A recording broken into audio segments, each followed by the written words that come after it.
what we do probably in the next 10 years will be crucial to the future of the planet.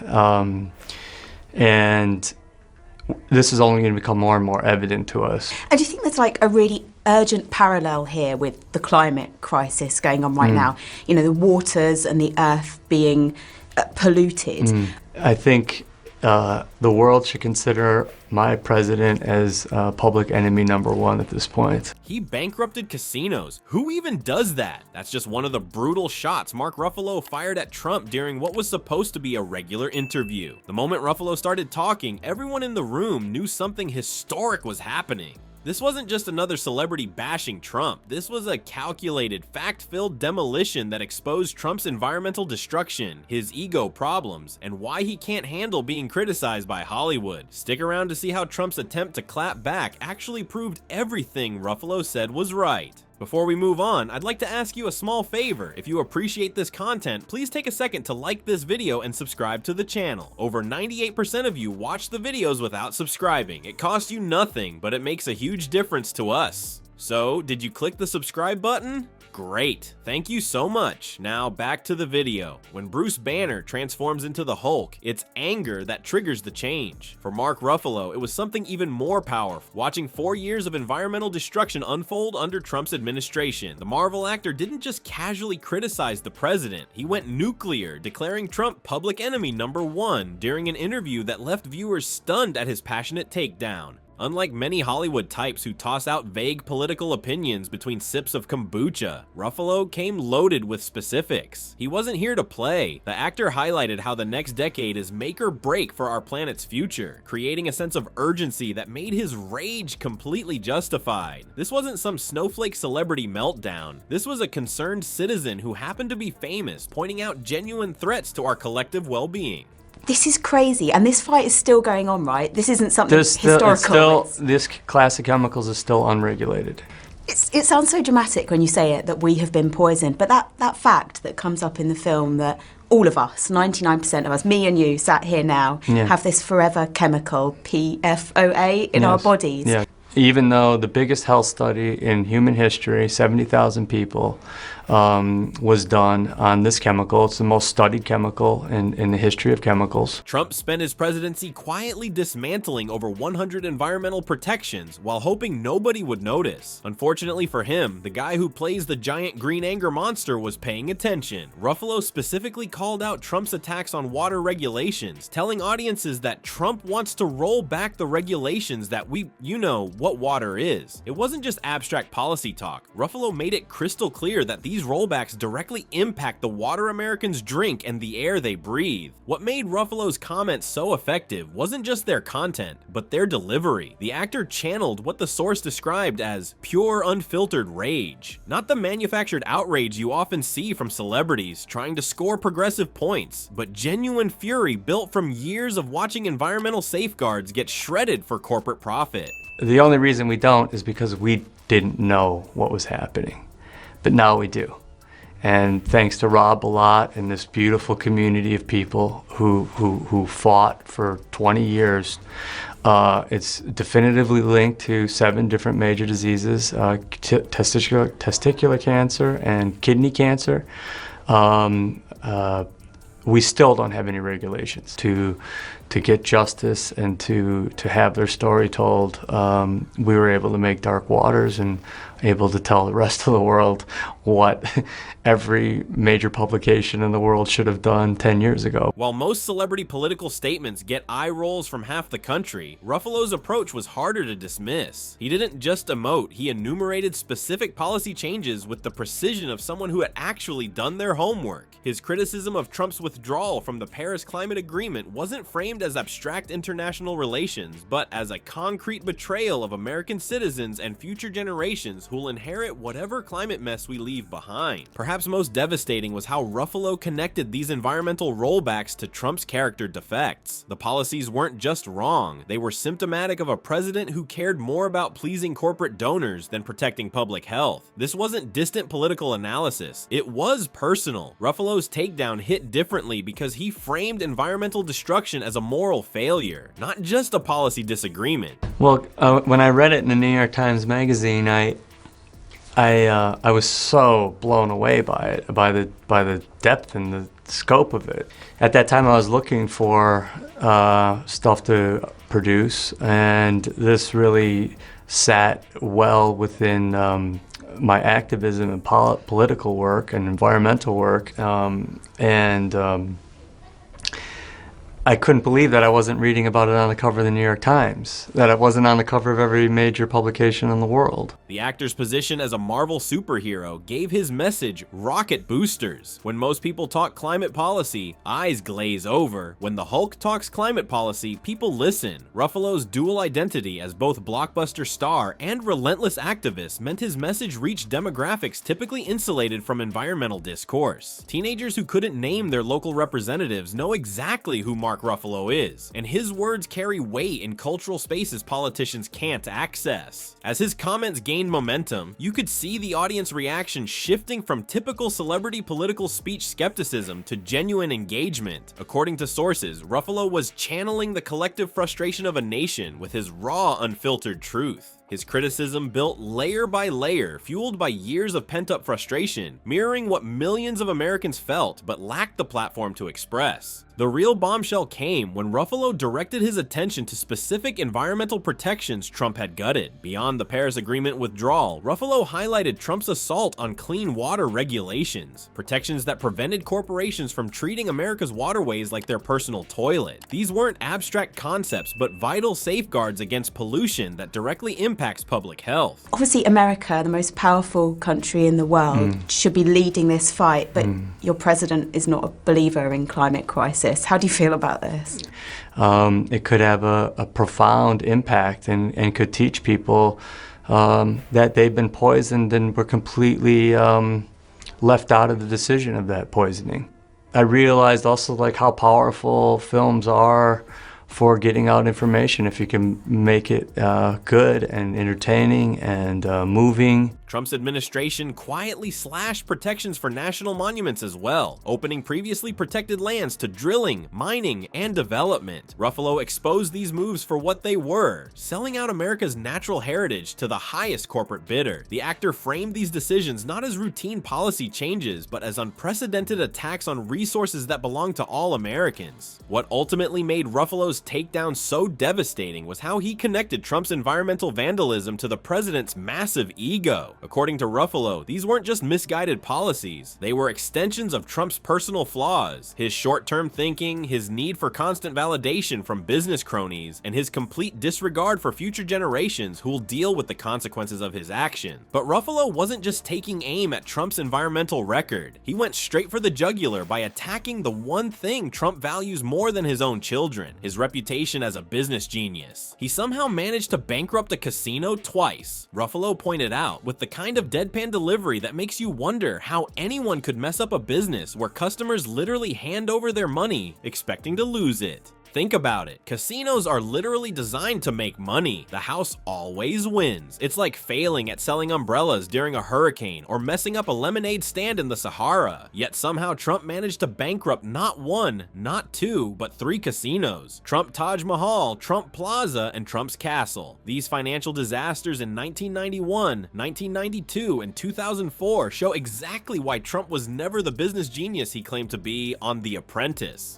It sounds so dramatic when you say it, that we have been poisoned, but that fact that comes up in the film, that all of us, 99% of us, me and you sat here now, have this forever chemical, PFOA, in our bodies. Yeah. What we do probably in the next 10 years will be crucial to the future of the planet.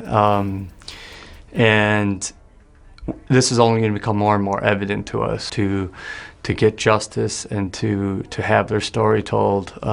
We were able to make Dark Waters and able to tell the rest of the world what every major publication in the world should have done 10 years ago. What makes Ruffalo's attack so devastating is that it strikes at the very foundation of Trump's entire persona. For decades, Trump has worked tirelessly to craft his image as a brilliant businessman through books, TV shows, and endless bragging. His entire presidential campaign was built on the idea that he could run America like one of his successful businesses. By highlighting these embarrassing bankruptcies, Ruffalo wasn't just criticizing policy, he was saying the emperor has no clothes, a mental image nobody wants. Ruffalo brilliantly connected these business failures to Trump's environmental destruction, suggesting both came from the same flawed thinking, sacrificing long-term stability for quick profit. He described Trump's decision-making as less like a thought-out plan and more like something scribbled on a napkin between golf swings. This perfectly captures why Trump pulled out of climate agreements and gutted regulations. He sees everything through the lens of immediate gain rather than considering consequences. The Marvel actor didn't stop there. He also took aim at Trump's giant ego and constant need to be the center of attention.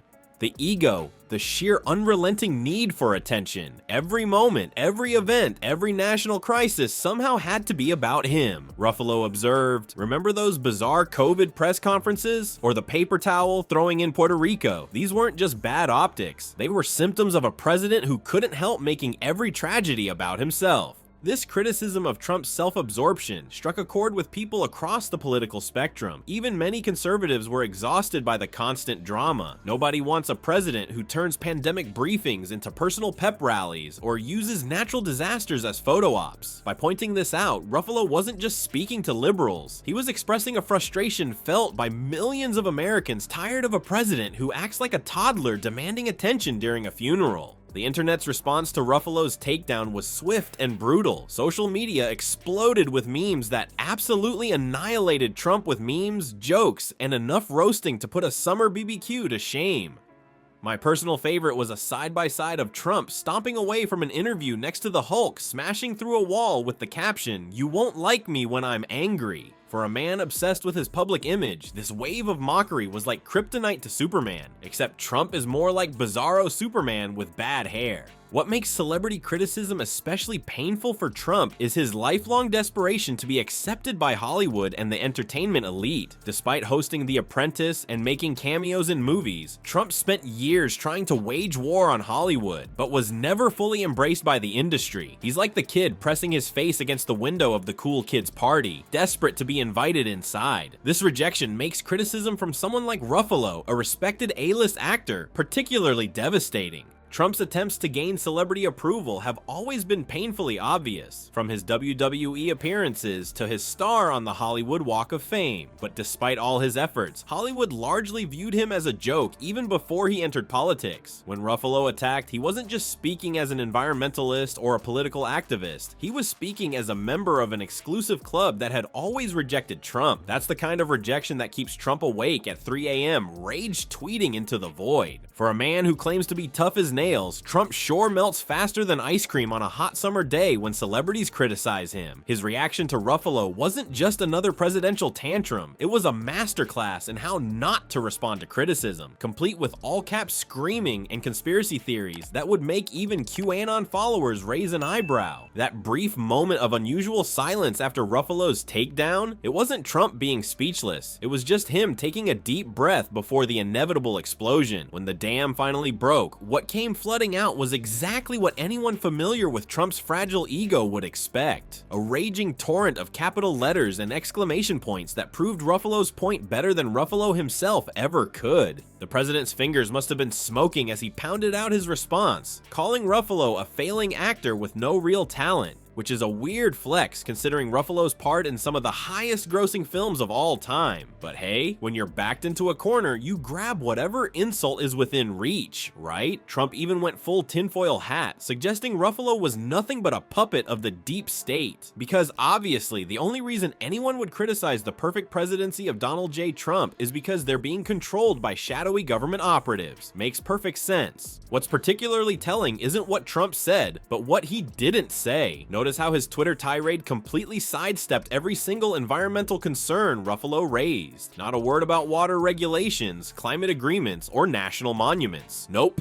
just personal attacks and wild accusations. It's like being accused of robbing a bank and responding by insulting the witness's haircut. The whole meltdown perfectly illustrated the very character flaws Ruffalo had just finished pointing out. Trump couldn't focus on policy issues for even a second, instead turning everything into a personal battle about himself. The irony was so thick you could cut it with a knife. Here was Trump proving Ruffalo's criticisms about his ego-driven personality in real time, apparently without a shred of self-awareness. If this response seems familiar, that's because we've seen this script before. When Meryl Streep criticized him at the Golden Globes, Trump immediately labeled her one of the most overrated actresses in Hollywood. When LeBron James spoke out against him, Trump questioned the basketball legend's intelligence. The pattern is as predictable as the sunrise. Attack their career, question their motives, avoid the actual criticism at all costs. Social media users had a field day watching this predictable drama unfold. Trump is literally proving Ruffalo right with every word he types, one Twitter user wrote. Another noted, nothing says I don't have a fragile ego like an all-caps rant at 3 a.m. about how a movie star hurt your feelings. The internet collectively grabbed its popcorn as Trump essentially performed a live demonstration of exactly what Ruffalo had described. A man so consumed by his own ego that he can't handle even the slightest criticism without having a complete meltdown. So was Trump left speechless by Ruffalo's comments? Not even close. He had plenty to say, just nothing of substance. His response was the presidential equivalent of a toddler covering his ears and shouting, "I can't hear you," while stamping his feet. The only thing missing was Trump holding his breath until he turned blue. The whole exchange shows something fascinating about our current political landscape. For all his power as president, Trump remains uniquely vulnerable to criticism from celebrities, the very people whose approval he craved his entire life. His desperate need for Hollywood validation makes stars like Ruffalo unusually effective at getting under his skin, exposing the insecurity that lies beneath the bluster. What makes this even more significant is that Trump's reaction ensured Ruffalo's message reached a far wider audience than it would have otherwise. By melting down so spectacularly, Trump amplified the very criticisms he was trying to deflect. It's like the political version of the Streisand effect. Try to silence something, and you just make it louder. In the end, this wasn't just about one actor criticizing one president. It was about how celebrity platforms can pierce the carefully constructed bubbles of political power, triggering reactions that reveal more truth than any press conference ever could. When Ruffalo threw that verbal punch, he wasn't just speaking for himself. He was channeling the frustrations of millions. And Trump's meltdown wasn't just entertaining, it was revealing. What happened with Ruffalo's comments wasn't just some celebrity spat, it was cultural warfare. The internet turned his takedown into a viral sensation, creating memes that scorched Trump worse than a summer barbecue. This wasn't just entertaining, it was devastatingly effective at countering Trump's political narrative. The real power wasn't in the words themselves, but in how millions of Americans finally heard their frustrations voiced by someone with a megaphone. When celebrities speak truth to power, they're not just making noise, they're weaponizing culture itself. As we've seen time and again, nothing gets under Orange Mussolini's skin quite like being the butt of the joke.